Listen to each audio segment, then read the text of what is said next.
Next भाग की शुरुआत होती है। दूसरे दिन हम देखते हैं कि रेस्टोरेंट में सैम के पापा के साथ जुवोन के पापा बैठे हुए थे। तभी सैम के पापा कहते हैं कि अच्छा हुआ कि उसने आपको पैसा का भुगतान किया। उस पर जुवोन के पापा कहते हैं कि किसी भी माता पिता को अपने बच्चों के लिए पैसों की चिंता नहीं करनी चाहिए। तभी वो सैम के पापा को नोटिस करते हैं, कहते हैं क्या तुम्हारे साथ कुछ अच्छा हुआ है, तुम्हारा मूड आज बहुत ही अच्छा है। उस पर सैम के पापा कहते हैं कि सैम की माँ ने मुझे मैसेज किया था कि वो फिर से सियोल जा रही है। उस पर जुवोन के पापा कहते हैं कि अच्छा, इसका मतलब वो वापस यहाँ पर नहीं आएगी। उस पर सैम के पापा कहते हैं कि ऐसा करने के लिए उसे वास्तव में एक यात्रा की योजना बनानी होगी, क्योंकि सियोल देश के दूसरे छोर पर है। जुवोन के पापा कहते हैं क्या तुमने इस बार में सैम को बताया क्या? वो कहते हैं कि हाँ, मैंने उसको बताया। तभी जुवोन के पापा कहते हैं कि वह दोनों यहाँ पर आए और बच्चे को रुलाया, पूरी तरह से उसको हिला कर रख दिया था, लेकिन उसने खुद को अच्छी तरह से मैनेज किया। फिर हेजन के बारे में बात करते हैं। तभी जुवोन के पापा कहते हैं कि मुझे पूरा यकीन है कि फ्यूचर में हेजन के रियल पापा जरूर हमारे ऊपर मुकदमा करेगा। उसके बाद हम देखते हैं कि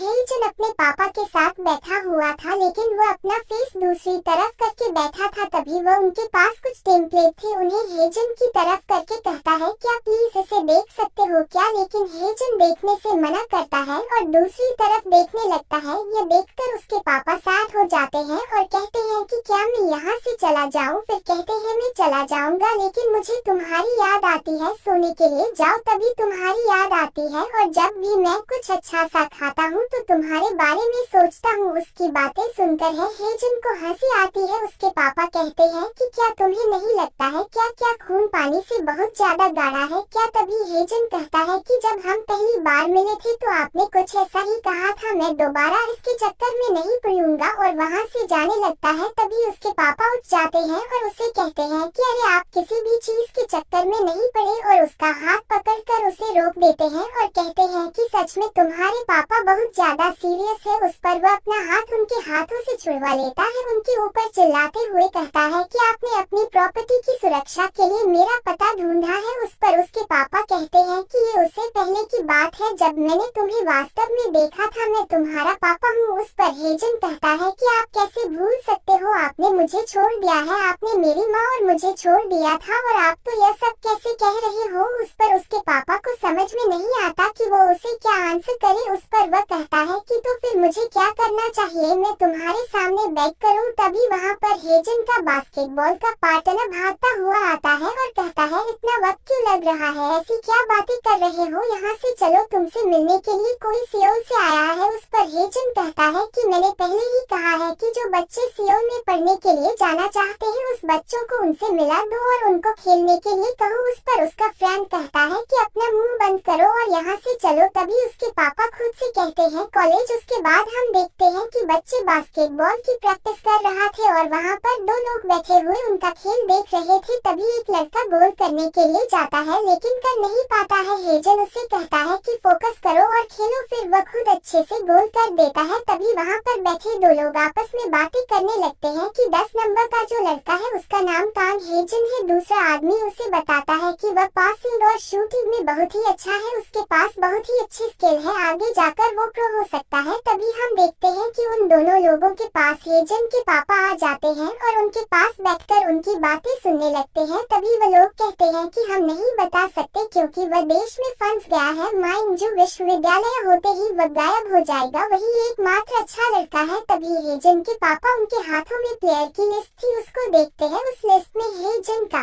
नाम सबसे ऊपर था। तभी वो नोटिस करते हैं कि कोई पसंद लिस्ट को देख रहा है, इसलिए उसे पूछते हैं कि आप कौन है। तब वो बताते हैं कि मैं स्कूल के एक बच्चे का पिता हूँ, यहाँ से गुजर रहा था तो मैं यहाँ पर आ गया। क्या वह 10 नंबर का बच्चा सच में अच्छा है क्या? उसके बाद हम देखते हैं कि हेजन के पापा बाहर आ जाते हैं। तभी वह देखते हैं कि वहाँ पर एक बोर्ड लगा हुआ था, उसमें लिखा हुआ था कि विमेन हाई स्कूल की फ्रेंडली मैच सियोल में है। उस देखकर कहते हैं लगता है यहाँ पर वापस आना ही होगा, यह लड़का मुझे यहाँ तक आने के लिए उकसाता रहता है, ये अच्छी बात है। और स्माइल करते हुए वहाँ से चले जाते हैं। उसके बाद हम देखते हैं कि जुवोन सैम के रूम में आती है, उसे कहती है कि पापा ने कहा है कि आपके बेडशीट धोने हैं। ऐसा बोल के वह बेडशीट को लेने के लिए जाती है। तभी सेन अपनी जगह से उठ जाता है और उसे कहता है कि मैंने ऑलरेडी कल ही इसे धो ली है, देखो ये क्लीन है। जूवोन बेडशीट को हाथ लगाते हुए कहती है रियली। फिर वह बेड के ऊपर बैठ जाती है। तभी सैन उसकी तरफ देखने लगता है। तभी उसे याद आता है कि पुल के ऊपर और दोनों एक दूसरे के ऊपर गिरे थे, वो दोनों एक दूसरे के क्लोज थे। उसको उस वक्त का याद आने लगती है, उसकी धड़कन बढ़ जाती है। वह जूवोन को कहता है कि मैंने तुम्हें पहले ही कहा है कि तुम मेरे बैग के ऊपर मत बैठना। उसकी बातें सुनकर जूवोन उनको स्माइल देती है और उसके साथ मस्ती करने के लिए उसके बैग पर सो जाती है और उसकी तरफ देखकर स्माइल करने लगती है और कहती है देखो मैं यहाँ पर सो गई। सैन उसके पास जाता है, उसको कहता है कि जल्दी से यहाँ से बाहर चले जाओ। वह पूछती है कि क्यों, तभी वह कहने लगती है कि मैं पहले ही बाहर से घूम कर आई हूँ, इसलिए मुझे कुछ देर के लिए यहाँ पर लेटने दो। सैन तो उसी की तरफ देख रहा था। तभी उसे कहता है कि तुम थर्ड फ्लोर तक आगे से मत आना। तभी जूवोन बैग पर उठकर बैठ जाती है। उससे पूछती है कि क्यों, तभी वह कहता है कि क्योंकि नेक्स्ट वीक में सीएसएटी एग्जाम है, मैं कंसंट्रेट करना चाहता हूँ। फिर वह जूवोन का हाथ पकड़ता है और उसे जबरदस्ती रूम के बाहर निकालता है। फिर डोर को बंद करता है और राहत की सांस लेता है। फिर कहता है कि मुझे सच में केयरफुल रहना चाहिए। फिर वह अपने चेयर पर आकर बैठता है और टेबल पर सर रखता है। तब आप समझ जाते हैं कि सैन को जूवोन से प्यार हो गया है। जब भी वो उसके क्लोज आने की कोशिश करती है तो उसके दिल की धड़कन बढ़ जाती है, इसलिए वह उसे खुद से दूर रखना चाहता है। उसके बाद हम जूवोन को देखते हैं, वो वॉशिंग मशीन के सामने बैठी हुई थी। वो किसी से भी कोई बात नहीं कर रही थी, सिर्फ वॉशिंग मशीन की तरफ देख रही थी। तभी वहाँ पर हेजन आता है, कहता है मशीन को स्टार्ट मत करो, मेरे कपड़े वॉश करने के लिए डालने हैं। अपने कपड़े को वहीं पर बास्केट में रख देता है। तभी वह देखती है तो गिला कपड़ा था। कहती है इसको यहाँ पर मत रखो और उसकी तरफ फेंक देती है। वह तो शौक से देखने लगता है। उसे कहता है तुम्हें क्या हुआ है, तुम इतनी चिड़चिड़ी क्यों?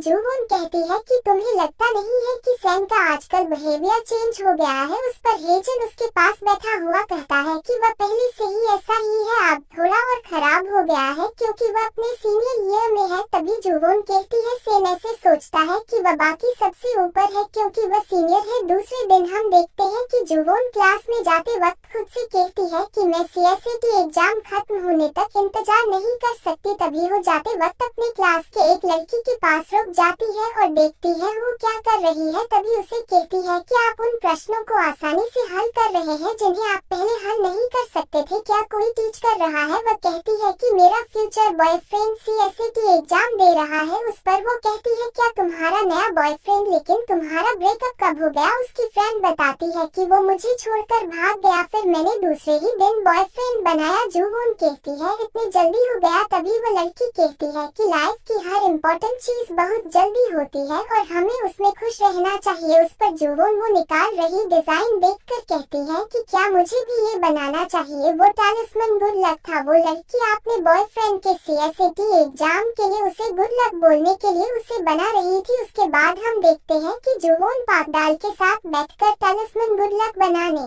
लगती है। तभी पाकडाल कहती है कि काश मुझे भी एक बड़ा भाई होता। उस पर हुआन कहती है क्या तुम मेरे दोनों भाइयों में से एक भाई लेना चाहती हो? क्या तुम हेजन को लेना चाहती हो क्या? उस पाकडाल स्माइल करती है। दोनों भी एक दूसरे की तरफ देखकर स्माइल करते हैं।